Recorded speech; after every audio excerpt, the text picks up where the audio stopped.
Good day to you all. This will be the second of the first official session of the Fit Body and Soul program. As I discussed in the previous session, I'm going to try to help you build healthy eating habits that will improve your health and help you lose weight. Three key strategies to healthy eating are eating fewer calories, less fat, and less unhealthy fat. Also, know that reduced or low sugar food can have an abundance of calories as well. So, to help with losing weight and improving health, you can stay as close as possible to a certain calorie fat gram goal, which is based on your size and the number of calories you would, of course, need to lose weight. So there will be a certain number of calories that you should consume every day. And of those calories, about 25% of it should be from fat. You should try not to exceed that. Also, keep in mind that 1 gram of fat contains 9 calories. Now, of course, your calorie and fat gram goals will vary depending on your own individual size and weight.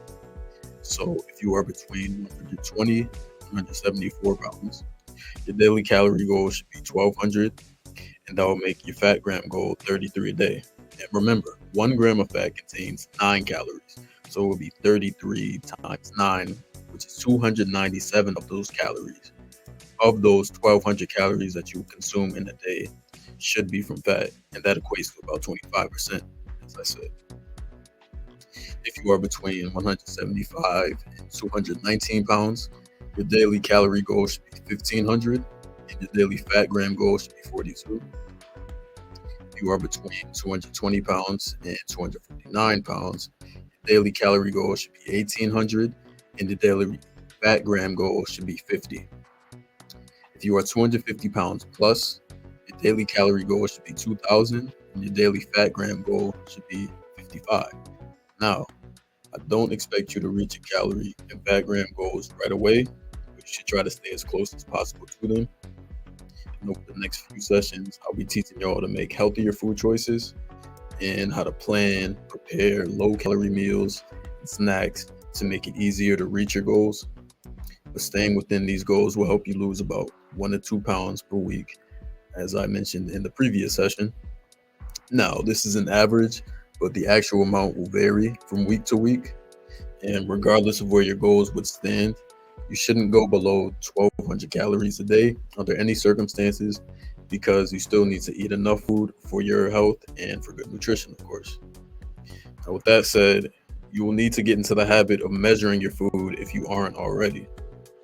Measuring will help you know the amount of calories you eat and drink.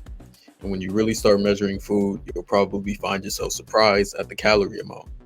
Our eyes can play tricks on us, so we use measuring cups and measuring spoons, a liquid measuring cup, and a ruler. I also recommend getting a food scale. It's not a requirement and necessarily essential, but it is certainly very useful, and I do highly recommend getting it. For solid foods, leveling can make a difference. A heaping measuring cup or spoon that hasn't been leveled will add calories, which will really add up the foods throughout the day. Use a liquid measuring cup for liquids, of course, such as milk, juice, or soup. Pour the liquid and read the line at eye level with the surface. If you read it from above, you'll likely have a measurement that's not actually what you think it is. And use measuring spoons for both solids like sugar and salt, liquids like salad dressing, oil, and honey. Now, when it comes to measuring foods like meat and cheese, you can estimate the portion size using a food scale, as I recommended. I highly recommend getting one. To put things into perspective, 3 ounces of cooked meat would be about the size of the palm of your hand, minus the fingers. A 3 to 4 ounce serving of a thin type of fish is about the size of a checkbook.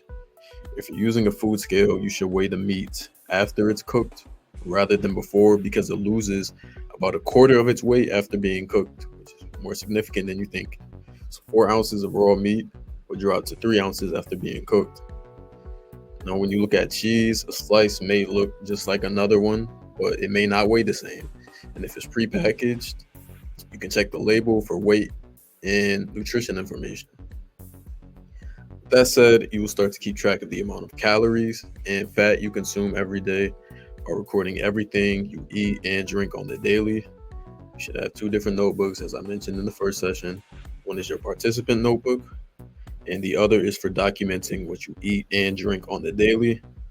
This is important to change your eating behavior and start to recognize your eating habits and patterns so you can work towards your calorie and fat gram goals. Self-monitoring is really important to track progress towards your goals and for me to get feedback for healthy changes to be made. So be honest about what you ate and record it soon after eating because it's really easy to forget, and be accurate and complete.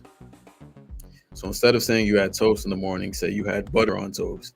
Instead of just saying you ate a sandwich, include what was in that sandwich, like turkey, cheese, mayonnaise, lettuce, tomatoes, all of that stuff. You'll need to know how many calories and fat grams are in every food and drink you consume to record it. There are 3 places to look for serving size, calorie, and fat gram information. Food labels have a nutrition facts label, which has a lot of useful information. I'll go more in depth in later sessions. You can use a calorie and fat gram counter or a digital option.